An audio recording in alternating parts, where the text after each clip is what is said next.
कहते हैं जैसे जैसे आप कर्म करेंगे उसका ही आपको फल मिलेगा।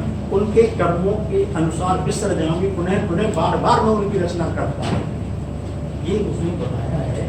हमारे यहाँ क्रिएशन एनिहिलेशन ऑपरेटर होते हैं, सबको भी छोटी छोटी सी बातें बता रहा था कि अगर मेरे पास क्वांटम सिस्टम है, एक इलेक्ट्रॉन है, एक पॉजिट्रॉन है, एक फोटॉन है, तो इनके तीनों के क्रिएशन एनिहिलेशन प्रिजर्वेशन ऑपरेटर अलग अलग होंगे। क्रिएशन ऑपरेटर को हम ब्रह्मा कहते हैं, एनिहिलेशन ऑपरेटर को Shiva.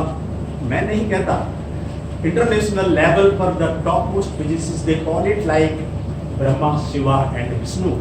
Brahma is the creation operator, Shiva is the destruction, annihilation operator, and Vishnu, which is the product of Brahma and Shiva, creation and annihilation. This is called as Vishnu, preservation operator. हम quantum mechanics, quantum field theory में अगर इसको किसी state पर लगाते हैं तो उसकी जो रिजल्टेंट जो होता है उसमें उसकी कोई स्थिति बदलती नहीं है। हम जितने लोग यहाँ बैठे हैं, अगर 25 हैं तो 25 पार्टिकल स्टेट है, तो प्रिजर्वेशन ऑपरेटर विष्णु जब उसके ऊपर काम करेगा तो 25 के 25 ही रहेंगे। ब्रह्मा काम करेगा तो 25 के 26 हो जाएंगे। शिवा काम करेगा तो 25 के 24 रह जाएंगे। उसके करस्पॉन्डिंग आइगन वैल्यू एक एक कम होती जाएगी या एक एक बढ़ती जाएगी, लेकिन प्रिजर्वेशन ऑपरेटर जो विष्णु है वो उसको प्रिजर्व करता है, उसके आइगन वैल्यू को स्थिर अपनी जगह पर रखता है। ऐसा जो है, और जितने प्रकार के पार्टिकल्स उनको फील्ड से अगर हम डिस्क्राइब करें तो उनके creation annihilation operator preservation operator के सेट्स बनते हैं, वो उतने ही होंगे। मैं इस कनेक्शन में अभी चंद्रमा की स्टोरी पर हम आएंगे अभी थोड़े से 2-4 मिनट में। इसमें इसलिए लेना चाहता हूँ कि अगर हम अपने माननीय प्रधानमंत्री जी की डायरेक्शन में और हमारे कुलकर्णी साहब के जो विचार हैं उनसे बहुत मेल जोल खाते हैं, तो वो जो कहते हैं कि सर ने सबसे पहले ही मुझे इस लाइन के बारे में पूछे। पहले देखिए, मैं इससे पहले कि मैं रामचरितमानस का एक कुछ लाइनों का उदाहरण दूं, मैं एक चीज बताना चाहता हूं कि इन जनरल एक तो हमारी जो मॉडर्न कॉस्मोलॉजी है और एक इंटरप्लेनेटरी साइंटिस्ट हुए कार्ल जागन, उनका वो 40 की एज तक ही रही और 40 की एज तक उन्होंने कम से कम 40 पुस्तकें लिखी और उसमें से सबसे मोस्ट फेमस आप सिर्फ गूगल में लिखिए Cosmos, and Cosmos is the most favourite most celebrated book written by mister Carl Sagan. वो कार्ल जागन की 2 पॉइंट बड़े इंपॉर्टेंट हैं जो इस संदर्भ में जो बताना चाहता हूँ। वो कहते हैं कि कार्ल जागन says that the Hindu thought, I am not talking of religion, thought, like Vivekananda, he used to talk about the Hindu thought. I like that, I love that.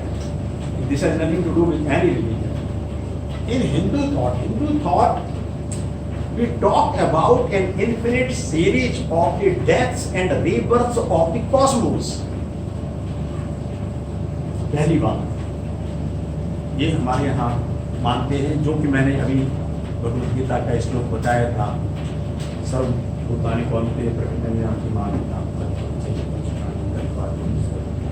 दूसरा पॉइंट जो वो बताते हैं, देखिए उनका ये दूसरा पॉइंट, वो कहते हैं कि जो हमारे एवरीडे डे एंड नाइट वाली जो स्केल्स हैं और ब्रह्मा की जो डे एंड नाइट की scales which exist in Hindu thought, तो वो जो है हमारे यूनिवर्स की आज एज है करीब 13.7 बिलियन ईयर्स, उसका आधा कर दीजिए।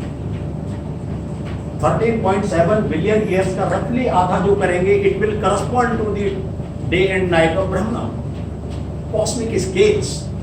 वो कहते हैं Hindu thought talks about the cosmic scales in terms of the Brahma's day and night. ये जो कॉन्सेप्ट है ये बहुत इंपॉर्टेंट है। इसके संदर्भ में मैं एक इंपॉर्टेंट पॉइंट बताता हूँ। हमारा जो यूनिवर्स है, प्रेजेंट यूनिवर्स है, एक बिग बैंग थ्योरी जो है, जो एक्सपेरिमेंटली कंफर्म थ्योरी है आज की डेट में। Universe was born 13.7 billion years ago and all the fundamental laws of nature were also born right at that moment, जिनको हम समझने की कोशिश कर रहे हैं। तो ये जो आज की डेट में most accurate theories of nature दो हैं हमारे हाथ में।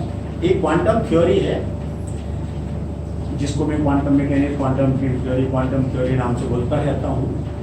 It has been verified up to several digits, दशमलव के बाद लगाते जाइए 8, 9, 10 पॉइंट तक, इतने तक इसके हर लाइन पर, हर फील्ड पर इतनी नोबेल प्राइजेस मिली हैं।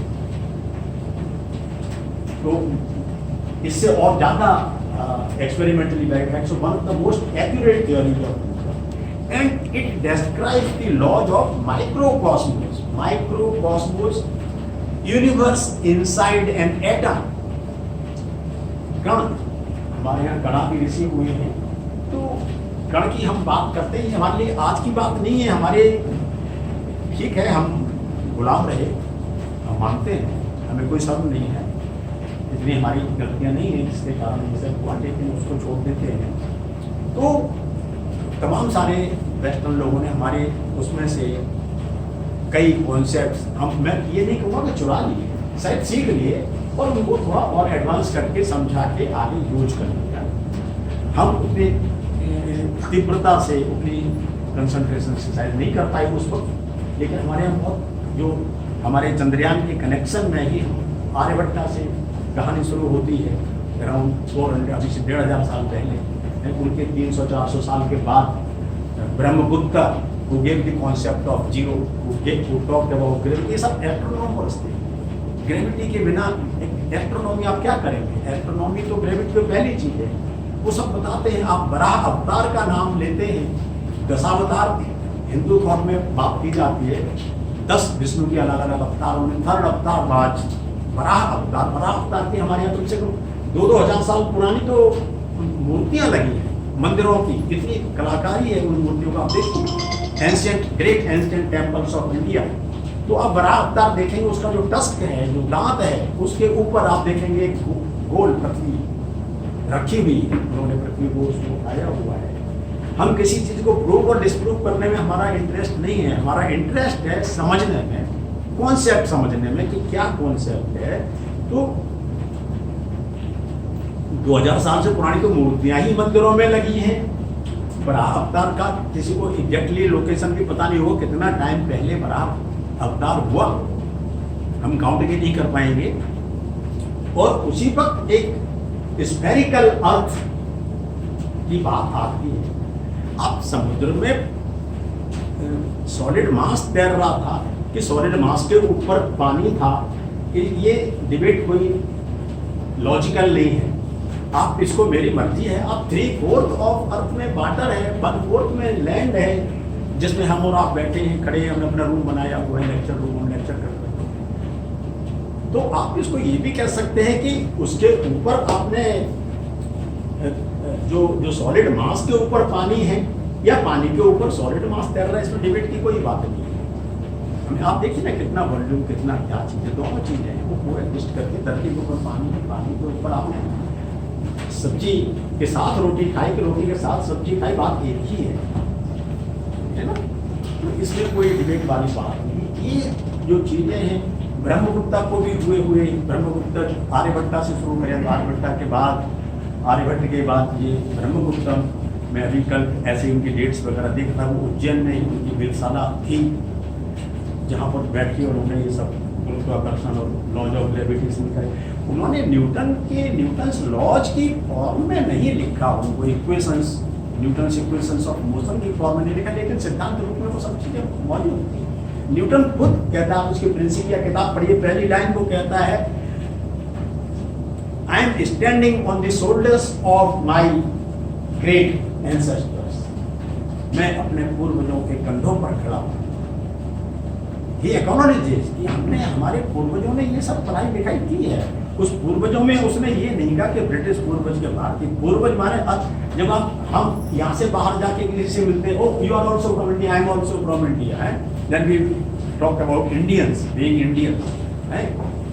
आप कहीं आए, मैंने सर से कहा कि सर कुलकर्णी साहब मेरे टीचर थे। This is the way we talk, this is the way we perceive the things. तो जब आप अगर अर्थ से बाहर कहीं मिलने की जुगाड़ लगेगी, कभी किसी प्रोग्राम में, सर कोई प्रोग्राम चंद्रयान 3 के आगे बनाएंगे, तो वहां पर लोग कहेंगे वी आर अर्दलिंग्स। हम ये नहीं कहेंगे ये अमेरिकन है मैं इंडियन हूँ, नहीं, वी आर अर्थलिंग्स, हम अर्थ से आए हुए लोग। तो ये जो है वसुधैव कुटुंबकम का सिद्धांत हमारे यहाँ बहुत पुराना है, सदियों पुराना है, हजारों साल पुराना है, आज का नहीं है। हम इसको मानते हैं, हमारे अंदर ये नस नस में समाया हुआ है। अब इसके साथ ही आप फिर से मैं थोड़ा सा, तो कार्ल जागर ने दो चीजें इंपॉर्टेंट कही, that Hindu thought talks about the infinite series of deaths and rebirths of the Cosmos.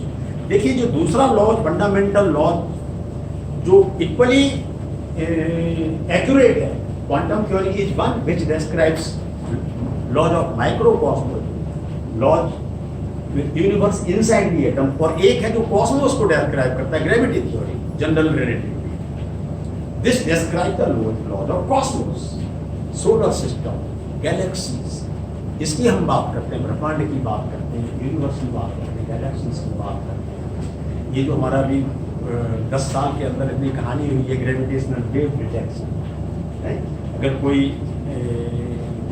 वो जो स्टार्स के ऊपर काम करते हैं, जैसे मैं करता हूँ, ये मेरी कोलैबोरेटर है वो सारी भी, तो अगर if they somehow two black holes और two boson stars for example, if they form a binary system like that, एक दूसरे के इर्द गिर्द इस प्रकार से घूम रहे हैं, तो eventually if they can come in that configuration, eventually they will merge, if they merge there will be gravitational radiation, जैसे इलेक्ट्रॉन पॉजिट्रॉन कोलाइड होते हैं तो इलेक्ट्रोमैग्नेटिक रेडिएशन आता है। तो अगर दो gravitational charge is the analogous to electrical charge, तो mass is a gravitational charge.